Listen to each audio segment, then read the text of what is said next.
Let me ask you something honest. You ever wake up on a Monday morning, alarm goes off, and you just lay there? Not because you're lazy, not because you don't care, but because that fire you had, that thing that was supposed to keep you going, it just ain't there. The tank is empty, and you start wondering if something's wrong with you. Nothing's wrong with you, but something is wrong with what you were taught. See, somewhere along the way, most of us got sold a story. The story goes like this. If you want to do great things, you gotta want it bad enough. You gotta feel it in your chest. You gotta be fired up, locked in, motivated. They sold it to us in highlight reels and pump-up speeches. They sold it in gym posters with eagles on them. And for a while it works. That motivation hits like a strong cup of coffee on a cold morning. Feels good, gets you moving. But here's what nobody tells you about coffee. It wears off. And when motivation wears off, men who built their whole engine on feeling ready, they stop. They wait for the feeling to come back. And sometimes they wait a long time. Sometimes they wait their whole lives. This series isn't about hype. It's not about getting you pumped up so you crash by Thursday. This is about something older, something quieter, something that doesn't care how you feel when the alarm goes off. It's called discipline, and it's the most unsexy, unglamorous, boring, powerful thing a man can build inside himself. We're going to dig into it together. All of it. The why, the how, and the hard truth underneath it. If you're tired of riding the wave of motivation and crashing on the rocks, stick around. If you're looking for solid ground, subscribe and stay with us. We'll be here, same as always. To fix a leak, you gotta find the pipe it started in. So let's go back. Let's figure out where this whole motivation first idea even came from, because men didn't always think this way. Your grandfather, or his father before him, didn't wake up and ask himself if he felt like going to work. He didn't scroll through motivational quotes before lacing up his boots. He had a family to feed, a job to get to, and a reputation to keep. He moved because moving was what men did. Full stop. Now, I'm not saying that era was perfect, it wasn't. Men back then had their own wounds they didn't know how to talk about, but there was something embedded in that daily grind, a silent understanding that how you feel in the morning is largely irrelevant to what you owe the day. Then something shifted. Post-war prosperity, the self-help boom, and eventually the internet age turned personal motivation into a product, a sellable product. Tony Robbins made millions off it. YouTube made billions off it. And look, some of that stuff has real value. I'm not knocking all of it, but the side effect. We started treating motivation like it was the engine of a man's life instead of what it actually is, the ignition spark. Just the thing that starts the car, not the thing that keeps it running at 60 miles an hour down the highway for 30 years. Carl Jung talked about this in a different way. He'd say we're deeply drawn to what feels good, what excites us, what lights us up. That's human. That's natural. But maturity, real psychological maturity, is when a man learns to act in alignment with his values instead of his moods. Motivation is mood-dependent. Discipline is value-dependent. That's the first real distinction. Sit with that a minute. Here's something the brain science people will back me up on, but I'm going to say it in plain English. Your brain is not designed to stay excited about the same thing forever. It's just not built that way. There's a mechanism in there called habituation. Fancy word for a simple truth. Whatever is new and shiny becomes old and dull, every single time. That new job excitement fades in about 3 months. That new relationship energy, neurochemically it starts settling down around the 1-year mark. That fire you felt when you first decided to get in shape, gone before you even see real results in the mirror. This isn't weakness. This is biology doing exactly what it's supposed to do. Your brain is an efficiency machine. Once it learns something is safe and familiar, it stops sending big emotional signals about it. It conserves energy. That's actually a feature, not a bug. The problem is we built our entire productivity model on top of a system that was never meant to be permanent fuel. It's like building a house with a blowtorch. The blowtorch gets the work started, sure, but you can't run a blowtorch for 30 years straight and expect the house to get finished. At some point you need steady, reliable tools. A hammer, a level, a plan you follow whether you feel like it or not. Jung called the immature psyche one that is still driven by affect, meaning ruled by emotion and feeling. The mature psyche learns to hold feeling at arm's length and still take right action. That's not suppression. That's not toxic stonewalling. That's a man who can look at a task he doesn't want to do and say, "Doesn't matter, it's on my list, I do my list." That man is rare. And that man wins, quietly, consistently. I want to get real with you here, because this part stings a little. Every time you wait for motivation to show up before you start, you are making a trade. You're trading the man you could be for the comfort of the man you are right now. That sounds harsh, but it's not a judgment, it's just accounting. Let's say you've been saying you're going to get in the gym for 6 months, or finish that course, or start that business, or call your kid more often, or finally deal with the drinking or the anger, or the thing you know is slowly eating you from the inside out. And you haven't. Because you haven't felt ready. You haven't felt motivated enough. Here's what those 6 months actually cost you. 6 months of progress you don't have. 6 months of the person you're becoming, not becoming yet. 6 months of evidence. Evidence you could have been building that tells your own brain, "I'm a man who does what he says." Jung talked about the shadow, the parts of ourselves we don't want to look at. And one of the darkest shadows a man can carry is the awareness, deep down, that he is capable of more than he's producing. That gap between what you know you could be and what you actually are. That's not just frustrating. Over years, that turns into a quiet, heavy grief. Men don't usually call it grief.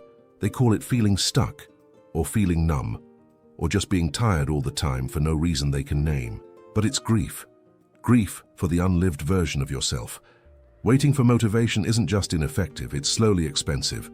And the bill comes due. Maybe not today, but it comes. The good news, you can stop running the tab right now, today. All right, let's build something here. Because when most men hear the word discipline, they picture a drill sergeant screaming in their face. Or they picture some extreme athlete waking up at 4 in the morning in the dark, running in the snow, bleeding through their socks. Some impossible standard that only the genetically gifted or the mentally unhinged can keep up with. That's not discipline. That's performance. That's usually a man trying to outrun something painful by staying in constant motion. Real discipline is quieter than that. A whole lot quieter. Think about a master carpenter. You ever watch one work? He doesn't come in fired up every morning, slamming wood around out of passion. He comes in, looks at the job, picks up his tools, and starts. Measured, methodical. He knows what needs doing and he does it in order. No drama, no ceremony. That's discipline. It's the agreement you make with yourself and keep, regardless of the weather outside or the weather inside your head. Here's the practical breakdown.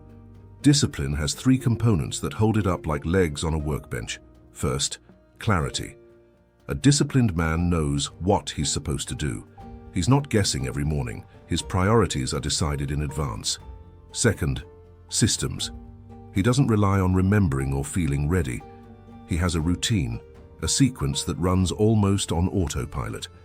The habit does the heavy lifting so his willpower doesn't have to. Third, identity. This is the deep one. He doesn't just do disciplined things, he sees himself as a disciplined man. That identity is the foundation everything else sits on. Motivation is a weather pattern. It changes. Discipline is a structure you build so that no matter what the weather does, the work gets done. You build it slow, you build it right, and then it carries you. Okay, so now we get into the nuts and bolts. This is the part where we roll up our sleeves. Because understanding discipline philosophically is one thing, actually installing it into your daily life is something else. And I want to give you something real to work with, not just pretty ideas to think about in the shower. Start small. I mean it. Embarrassingly small. Most men fail at building discipline because they try to go from 0 to 100 overnight. They decide they're changing their life on a Sunday, and by Wednesday, they've blown every new habit, and they feel worse than before they started. Here's a better way to think about it. You're not building a mansion in a week. You're pouring one section of foundation at a time, and you let it cure before you pour the next. Pick one anchor habit. 1. Something small enough that on your worst day, sick, tired, stressed, rain coming through the roof, you can still do it. Maybe it's making your bed. Maybe it's 10 minutes outside in the morning. Maybe it's writing 3 sentences in a notebook. Doesn't matter what it is. What matters is it's something you will actually do. Do it every day for 30 days. No exceptions, no negotiations. What you're doing is not just building a habit. You're building evidence. Every day you do it, you make a deposit into the account of your own self-trust. And after 30 days, that account has real money in it. You look back and you see 30 days of follow-through. That's proof. Proof that you're a man who does what he says. Then you add the next thing, slow and steady. Old carpenters used to say, measure twice, cut once. In discipline terms, that means plan carefully, then execute without second-guessing. The planning is where the thinking lives. The execution is where the faith lives. I need to be straight with you about something, because if I don't say this, you're going to run into it and think you failed. There will be days when you follow your system and it feels absolutely terrible. Not rewarding, not empowering, not like a movie montage with good music, just gray, mechanical, like going through motions in the dark. And that is completely normal. That is not a sign that something's broken. That is the discipline working. See, we've been so conditioned to expect that doing the right thing should feel good, that when it doesn't feel like anything, when it feels like just another gray Tuesday, we think maybe we're on the wrong track. You're not on the wrong track. You're just deep in the middle of the road. The beginning has the excitement of starting, the end has the reward of arriving, the middle is just driving, mile after mile. That's it. The Stoics had a word I love, amor fati, love of fate. Marcus Aurelius wrote about it. What it means in practical terms is this: don't just tolerate the hard days, don't just survive them. Find a way to make peace with them, even appreciate them, because those are the days that actually build the man. The easy days don't build you, the days when you didn't feel like it and you did it anyway. Those are the bricks your character is made of. I'll put it another way. A callus only forms where there's friction. Your hands don't get tough from wearing gloves all the time. They get tough from the work itself. Your discipline gets strong the same way, from showing up when it's boring, when it's uncomfortable. When nobody's watching and there's no applause, especially then, there's a line you cross somewhere in this process, and you won't even notice it the day it happens. But looking back, you'll know it was real. It's the line between a man who is trying to be disciplined and a man who simply is disciplined. Jung spent a lot of his life mapping what he called individuation, the process of becoming who you truly are at the deepest level. Not the person your fear made you, not the person your wounds shaped, but the full, integrated, real version of you. Part of that process is what you might call identity consolidation. The habits you keep long enough stop being things you do and start being things you are. They become part of the structure of yourself. When that happens, skipping the workout doesn't feel like a free pass. It feels uncomfortable.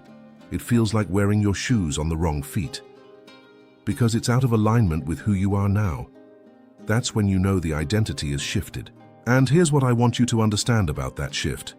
It changes your relationship with motivation completely. You stop needing it, not because you're a machine, but because you no longer require an emotional charge to justify doing what aligns with your values.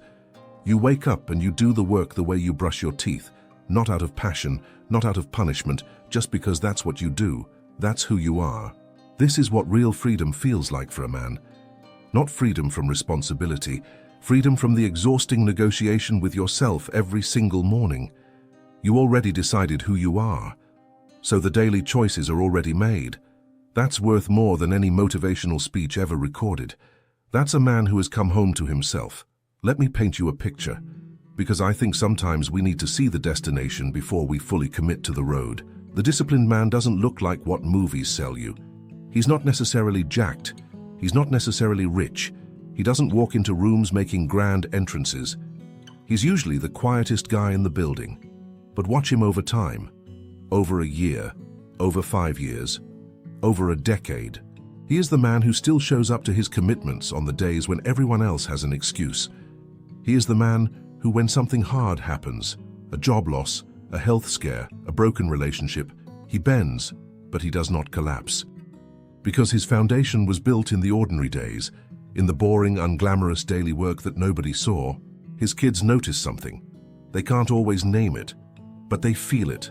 A steadiness in him, a reliability. They know that man means what he says. They know where he stands. His own mind becomes a different kind of place. Quieter, less chaotic, because discipline reduces the mental noise that comes from unfinished business and broken self-promises. When you do what you say, your inner world gets calmer. That's not poetic. That's physiological fact. And he ages well, not just physically, though consistency in health habits helps that too. He ages well in spirit, because he's been building something real his whole life, not accumulating trophies, not chasing highs, building. One of the most underrated gifts of discipline is this. When life eventually gets hard, and it will for every one of us, this man already has tools in his hands and calluses on his palms. He's not scrambling to figure out how to handle pressure. He built himself for exactly this. And that man can look in the mirror and feel something most men spend their whole lives chasing: peace. We've covered a lot of ground here. We talked about where the motivation myth came from and why it was always going to let you down. We talked about what discipline actually is, not the screaming drill sergeant version, but the quiet carpenter version. The man who picks up his tools and does the job, whether the sun's out or the rain's coming sideways. We talked about building the system slow and solid, about the ugly middle days that don't feel like progress, but are the progress. About the identity shift, the moment you stop trying to be disciplined and just are. And we talked about what that life looks like from the outside. Quiet, steady, unshakable. A man who ages into something real. Now here's the thing I want to leave you with. None of this is complicated. It's simple. Dead simple. Simple and easy are not the same word. Don't ever confuse them. Waking up tomorrow and doing the one thing you said you'd do, even without the feeling behind it, that is a simple act. But it is not an easy one. Not at first. Maybe not for a long time. But every man who has ever built anything worth a damn will tell you the same thing. You start before you're ready. You work through the part that feels like nothing. And somewhere on the other side of that, there's a version of you waiting that you'll actually be proud to be. The average man can do this. That's the whole point of this channel. Not superhero stuff. Average men, ordinary days, extraordinary results over time. That's the deal. Now I want to hear from you. Tell me in the comments, what's one thing you're committing to starting tomorrow? Not next week, tomorrow. And if this kind of straight talk is useful to you, subscribe. Share it with a man who needs it. We're building something here, and there's always room for one more at the workbench. See you in the next one.